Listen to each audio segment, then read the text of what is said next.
తెచ్చుకొన్న పాపములను ప్రక్షాళన చేసుకొనెను దౌత్యక్రియ సిద్ధితో శుద్ధుడై అంగములను వేరు చేసి ఖండయోగ సాధనలో ఆత్మశక్తి చాటినాడు సిద్ధుడై జీవరాశులన్నిటికీ సాయి శరణం దివ్య జ్ఞాన సాధనకు సాయే శరణం ఆస్తికులకు సాయే శరణం నాస్తికులకు సాయే శరణం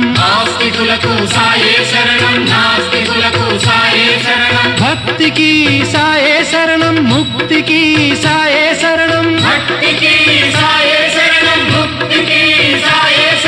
సాయి శరణం బాబా శరణం శరణం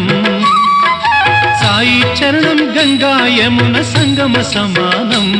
ఏ క్షేత్రమైన తీర్థమైన సాయే మా